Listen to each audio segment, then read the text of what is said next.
Welcome back to Healthy Living. We spoke to the South African National Tuberculosis Association coordinator on the symptoms of TB and treatment methods. He also highlights on the programs they are working on. Thank you so much for joining us in studio. Thank you. Thank you for the invite. Now, we know that there are many diseases that affect the lungs, and if Yes. people smoke, it affects their lungs, increases their risk of lung cancer.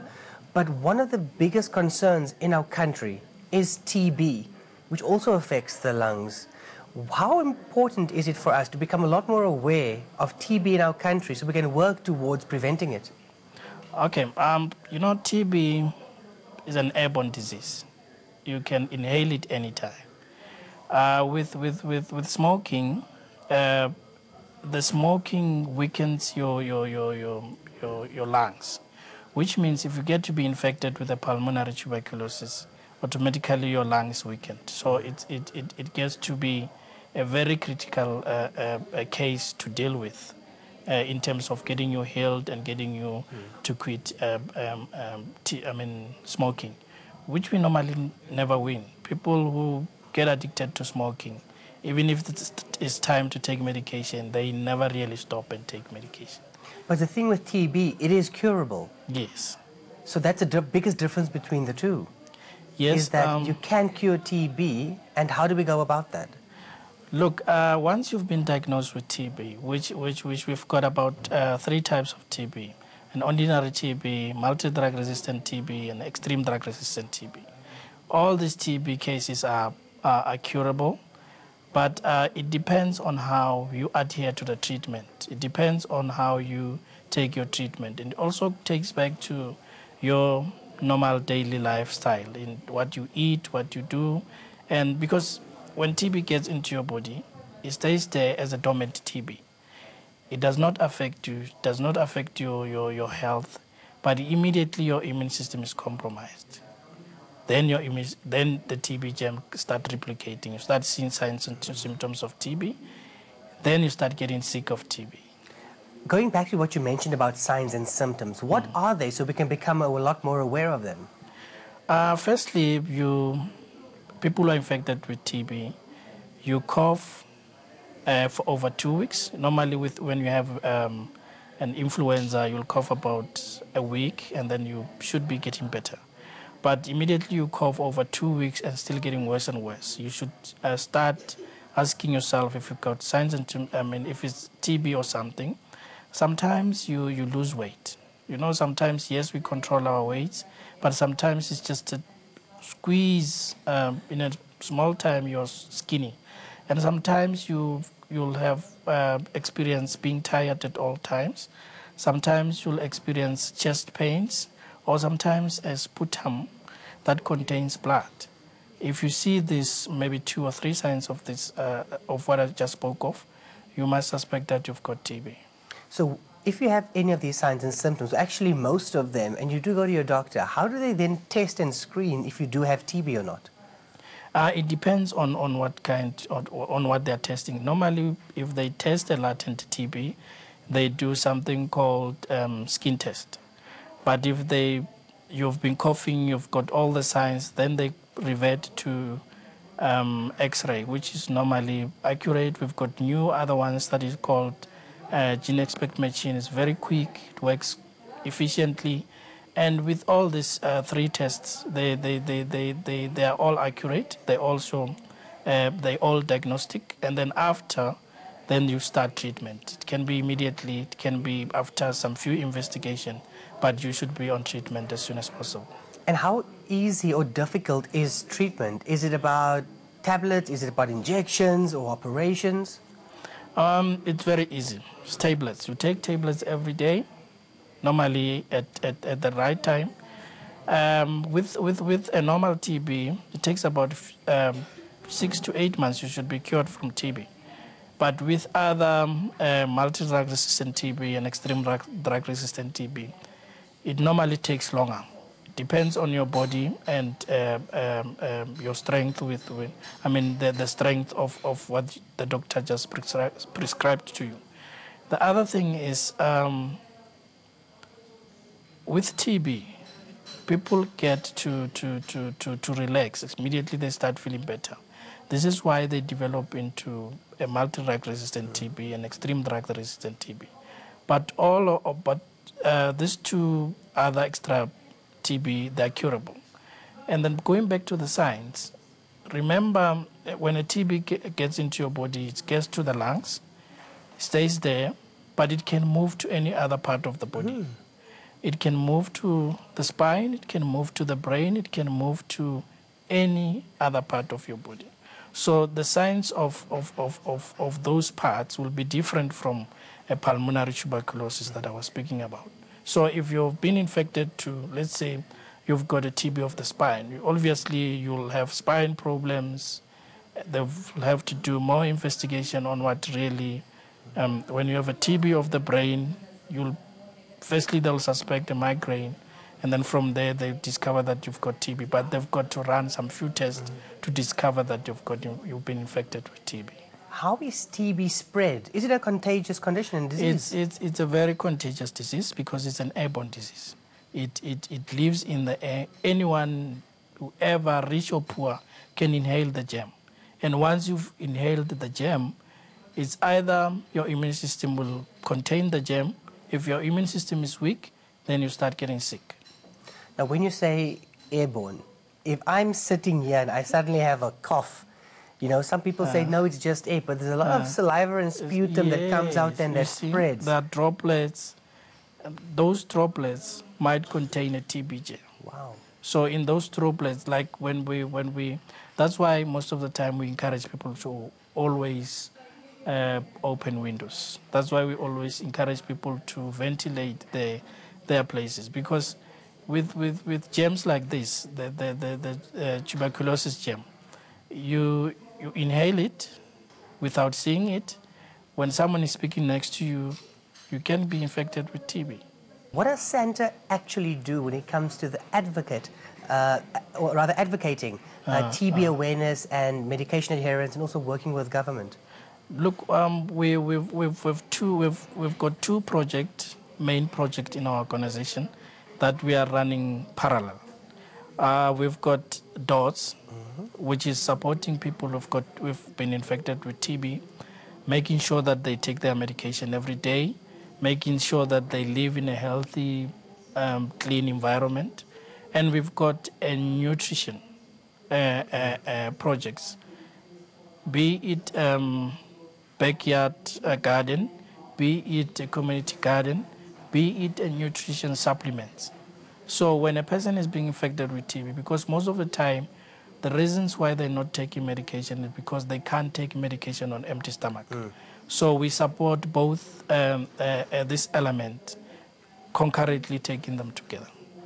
Now, when we are observing this and we're reading the stats and we're listening to what you are doing as an organization and the reality of TB that can affect everyone and anyone, what can we do as South Africans to support the cause of TB awareness and adhering to the medication, etc.? At the stage where we are, I think we need more people to volunteer and join the movement. We have started a movement in Santa where we encourage everyone to come and join us, being it a voluntary support, being it a monetary support, and we'll also want to ask the government to also come and work with us in maintaining and reducing the state of TB, or let me rather say the pandemic of TB. I think with 400,000 people dying from TB, but knowing it, it's a lot more. It's the same like hypertension. Many people don't get tested. Those that do, we know it's a couple of million people. So these are all diseases that can be mitigated and managed. And the saddest thing for me is that TB is curable, as you mentioned. Yes. When you take your medication correctly, when you adhere to the treatment, when you eat healthy, TB is curable. Be infected with any other disease, but TB is curable. Thank you so much for your time, for sharing your passion with us and giving us this insight into a condition that is a borderline pandemic or pandemic already, and what we can do as South Africans to rally behind Santa and really eradicate this disease from our shores. Thank you very much. On a positive note, the excess risk of cardiovascular disease is rapidly reversible, and stopping smoking following a heart attack reduces an individual's risk of heart disease by 36% in 2 years. It's time now to get fit and get healthy. Join us for this week's workout routine. Anywhere can become your gym. You're not limited to go to a facility. Even in a park, if you don't feel like doing an outdoor workout on wet grass like us this morning, you can use a bench. Now I've got Chantal and I've got Robin that are going to do some exercises utilizing a bench to help shape and tone your body. But guess what? Also squeeze in some cardio to burn some fat and look after your health. Ladies, are you ready? So the first exercise, we're going to warm up, okay? So it's a warm up. So what I want you to do is wherever you are, light jog on the spot. Get the blood to flow, nothing hectic. With this light jog, what you're doing is this, is you're beginning to mobilize your toes into your ankles, into your calves and your knees and your hips. Remember, the signs that your body is now warm is that you have an increased breathing rate, increased heart rate, and you have a light sweat on your forehead. Keep it going, nice and easy. Good. Now, if this is too easy for you, your alternative would be to do higher knee sprints and pump it even faster with the arms. That's the alternative if you're feeling brave and as fit as these two are. Great, relax it down. Now, the first exercise is, all right, have a seat on the bench. Stand up. Have a seat and stand up. This is called the hot potato squat. As you touch the bench, you come back up. It's a bit of explosiveness in the exercise. You're focusing on the front of the thigh, the hamstrings, and of course, the stutla, or the booty, okay, to really shape and tone it. Now, keep it going, and you do this for at least 45 seconds. Now, if this becomes too easy for you, what you then do is you could bring in a light hop and a light jump as you come up off the bench. Go for it, ladies.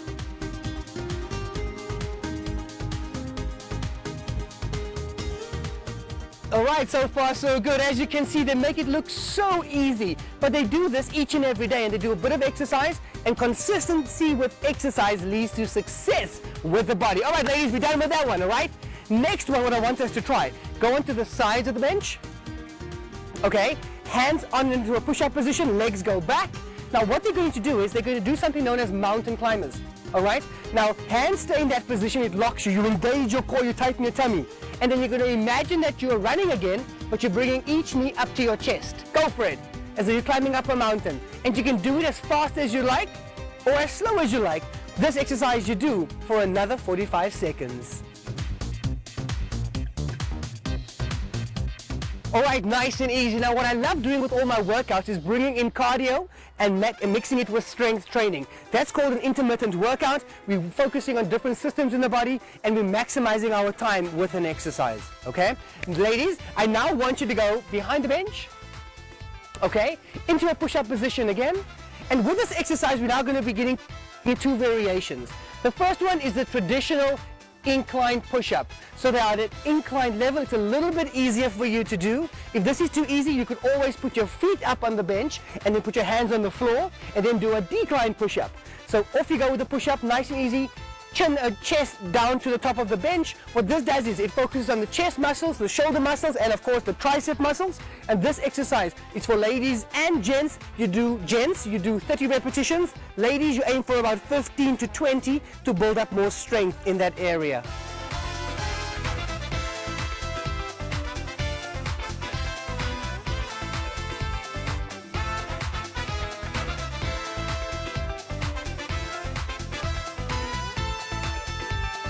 Now, with every workout that we do, with the cardio and the strength that has been done, we focus on upper body, lower body, and cardio. We need to also stretch. So ladies, wherever you are, take a step back, place your one foot on the back of the bench, keep that knee straight. Now you'll notice with this exercise, all right, that when you put your leg up, the hips begin to tilt. So your right hip will go backwards if your left leg is up. Now from that position, take your left hand and touch your toes. Nice and easy, as you can see, and this is how you start off. It's not about just taking both hands and off you go. You need to control that pelvic tilt You hold that for 15 seconds. You're going to then change your hands, right hand to left foot. Now you're going to feel a pull, okay? Because what you have now done is you've brought the right hip forward. So you've aligned the hips to work all areas of the hamstring muscle. Good, change legs. And the same exercises again. Stretching is so important for any workout. It allows you to become more limber. It's something you can do for the rest of your life as well. And you don't want to lose flexibility when you're focusing on strength or cardio training. You want to ensure overall body functionality and maximizing the body's ability to move. All right, change hands. And relax it down. That's how easy an outdoor bench workout is. As you can see, even these professionals who train all the time felt a bit of aches and pains, but that shows you that anyone can achieve success with training. You have to push your body beyond your threshold. Keep active, keep healthy, and keep investing into your first wealth, and that is your health. That's all we have for you on today's show. And remember, when you cough, don't use your hand to cover your mouth, cough into your elbow. Thanks for watching Healthy Living on Afro Worldview. From me, Ronald Avergy, and the team, keep warm and healthy. Cheers.